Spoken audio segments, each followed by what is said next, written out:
Good morning, Mr. Thomas. Today's question is, why is developing scalable software important for growing businesses? Yeah, thank you, Lavanya, for that question. Good morning to you also. First of all, let me clarify the significance of that question and in what scenario is that question applicable.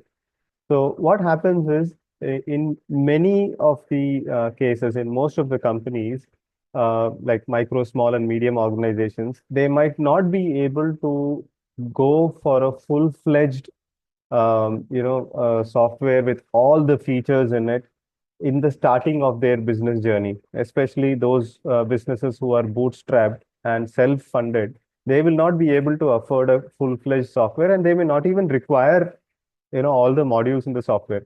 So in most of the cases, wherever softwares are used, since the budgets are quite low, the customers would want to have a software with minimal features, which is crucial for their operations, current operations.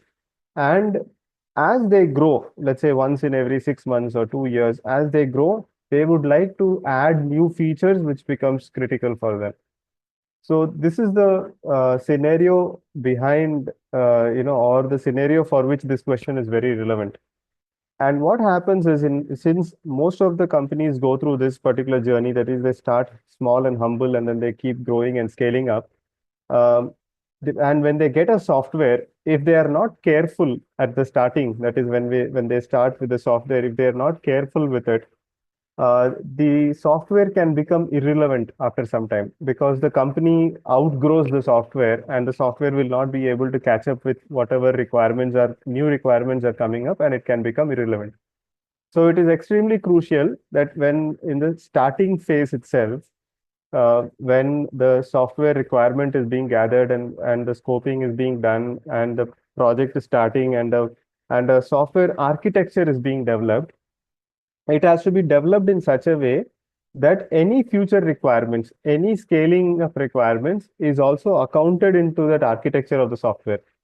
So what will happen is if that aspect is not taken care at the start itself, when the software is being implemented in the starting itself, over a period of time, after a few months or years, the software cannot be enhanced or the new features to it cannot be added over a period of time, and the software can become irrelevant. So the cost involved for the client or the cost that the client will end up incurring for a new software will be far higher than something that they would use to just maintain the software and to scale up the software. Okay, so it is extremely crucial that the software's architecture is created in such a way that it supports the scaling up as the business grows. Okay, to ensure that the costs are low for the client, both at the starting and also as the organization is growing, the cost remains low. And another thing that happens, the benefit that happens is there is no disturbance in the organization. So what happens is if they have to replace an existing software and if they have to put a new software, the time taken, as we discussed in few other videos, the time taken to offload one and onload one because of parallel testing and development time and implementation time, there will be a lot of disturbance in the organization, which can sometimes run into months. And in some cases, unforeseen cases, the new software may not even fit into their organization and the project itself can get abandoned. But if it's an existing software, which they have to just scale it up, they just have to enhance it, the business disruption is not there. There is a continuity in business. Continually, the software, all the team members will continue to use it as the new features are being rolled out, as the scaling up features are being rolled out. So that's another reason. The first reason is budget. The second reason is continuity of the software to ensure that there is no disruptions happening. And the third one I would say is to future proofing the software. That is, see, any business when they start and after a few years, let's say 3 or 5 years or more, the entire landscape of running the business might change.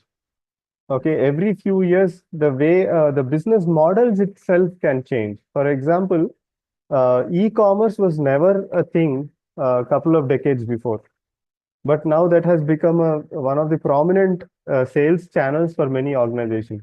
Okay, AI as a model or as a core entity of softwares was never a thing, a few, maybe a decade or 5 years ago.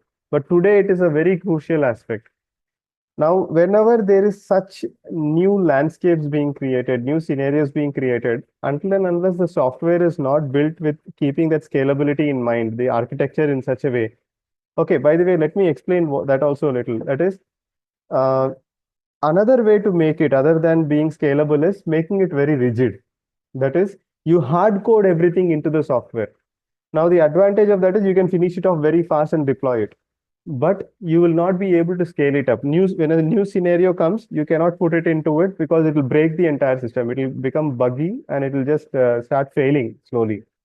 So when you ensure that you have created the architecture with everything, with variables and with provisions for adding new modules and features, you ensure that even for changing landscapes of business, the way the business operates itself, maybe the entire process itself might change, the software can still be modified and be scaled up.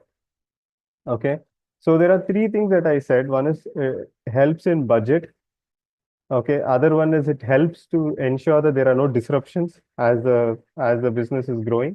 Third one is even if there's a change in the way or entire change in the business process or the landscape of business, the software can still be modified and can be enhanced and scaled up. So for multiple reasons, it's extremely crucial that a software at the starting itself should have the scalable components considered and then developed.